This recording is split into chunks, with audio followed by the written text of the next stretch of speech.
The simple bare necessities. Forget about your worries and your strife. I mean the bare necessities. Old Mother Nature's recipes that bring the bare necessities. The simple bare necessities. Forget about your worries and your strife.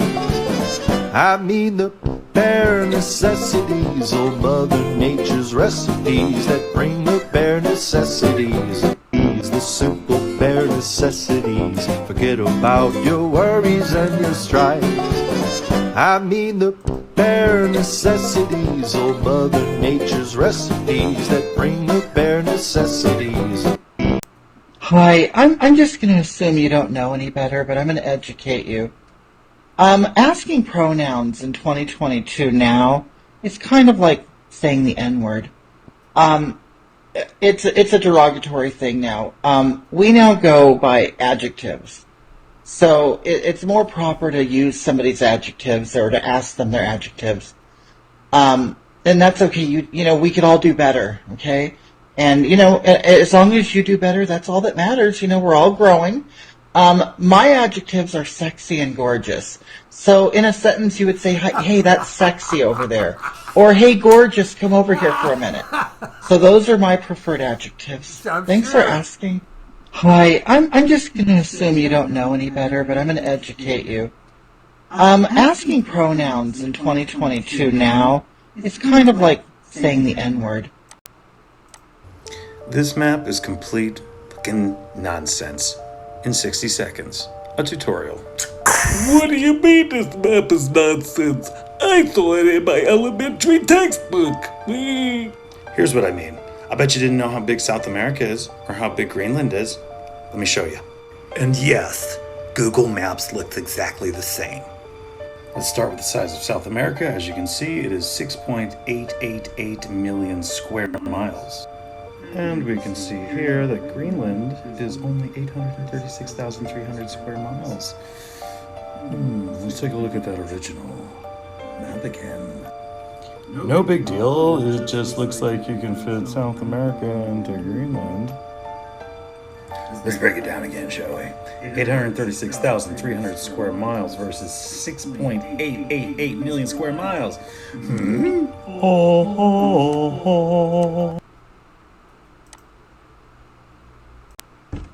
Police, open up!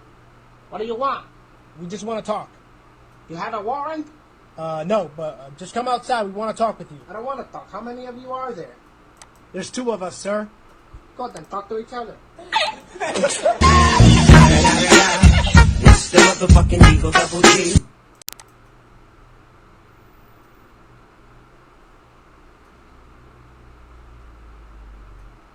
Look how big that fish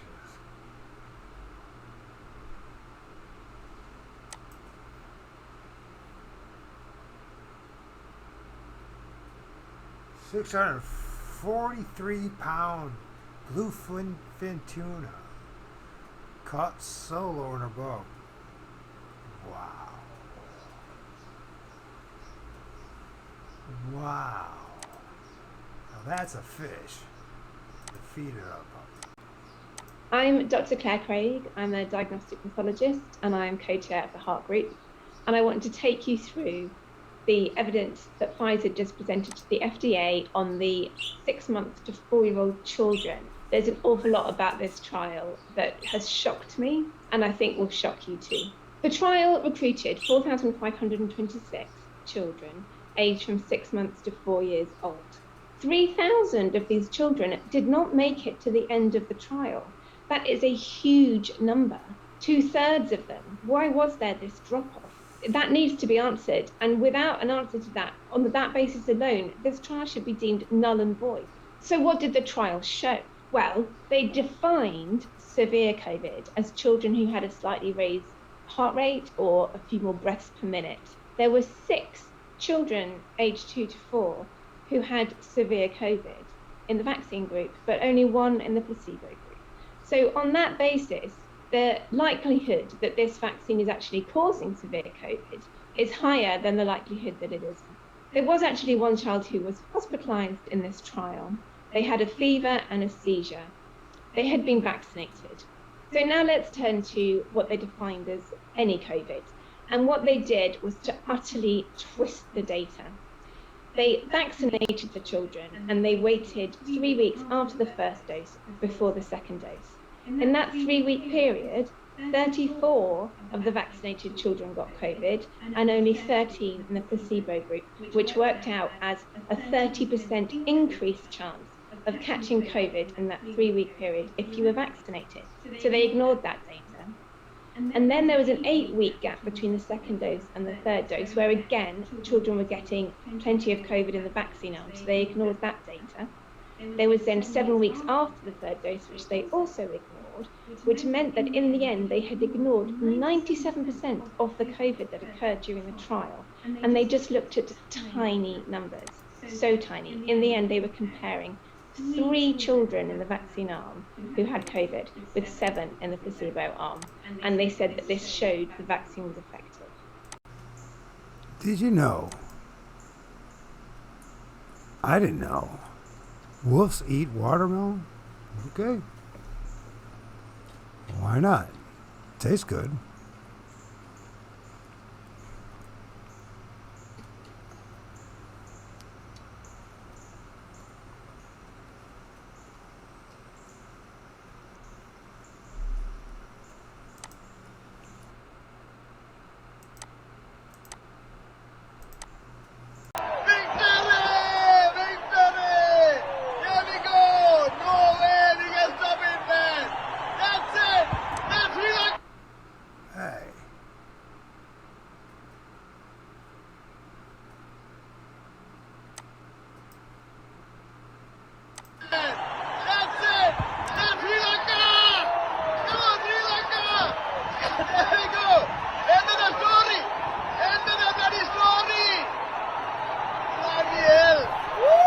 Steal from you guys. Take it back. Take it back. Yes, you do. Take it back. Here we go! No way we can stop it, man! That's it! That's Sri Lanka! Come on, Sri Lanka! There we go! End of the story! End of the bloody story! Bloody hell! Woohoo! Oh, yeah. Don't mess with those people in Sri Lanka. Sri Lanka. Not that we don't live in Sri Lanka or care that much, I guess. For as long as I've been able to vote, Democrats have used the Supreme Court card to lecture progressives about the need to support them. Voters have been told for decades that every election could come down to a woman's right to choose. This gun to the heads of the left demands we conform and comply for the sake of protecting these sacred rights, telling them, if you don't like the Democratic Party nominee, too bad. You're not really voting for the next president. You're voting for the Supreme Court. Look, we need to stop thinking of the Democrats as helpless kittens that are just outsmarted in battle time and again. They simply don't care about us. They didn't fight for us because they don't want to fight for us. Remember when Obama had a supermajority in the House and Senate the first 2 years in office and only managed to get us Romney care? Then he let the GOP block his moderate Supreme Court pick Merrick Garland because it was too divisive during an election. This gave Trump 3 vacancies to ram judges through. Interestingly, in the past 50 years, the Democrats have actually only been able to get 4 justices appointed, compared to the Republicans' 15, despite the pendulum swinging back and forth on which party holds the White House. But let's take a step back for a moment. Even if they were to expand the court, balancing it out with liberals, or even if the whole court was entirely picked by Democrats, what would that really mean? First of all, the Supreme Court is bound to the Constitution, deciphering what the Founding Fathers intended when writing it, or rather, what the slave-owning aristocracy nearly 300 years ago wanted. The U.S. Constitution was created as an instrument to protect the ruling class, their private property, and their wealth. First, the slaveocracy, it's since been modified to fit the needs of the capitalist class. For example, as soon as the U.S. Constitution was amended to abolish slavery, it was also amended to state that corporations should be considered people, but with more rights. From then until now, most cases the Supreme Court deals with are for corporations.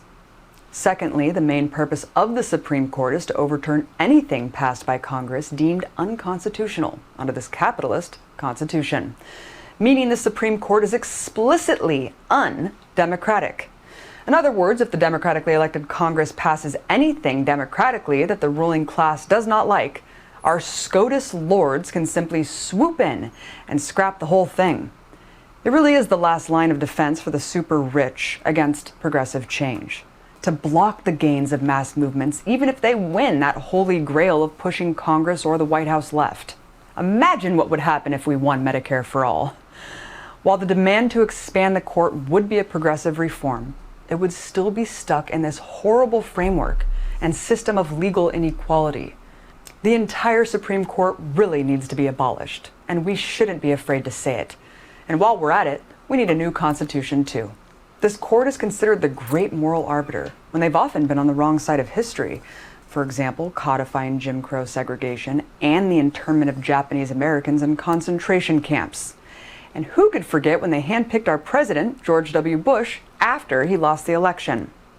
Today, all the hand-wringing about why we must turn to the Democrats to maybe appoint a better justice is based on the fact that a small number of times throughout our history, the Supreme Court has made landmark progressive rulings. They point mainly to decisions overturning segregation as well as upholding the right to abortion and same-sex marriage as proof that everything hinges on who is put in the court by way of who we elect to the White House.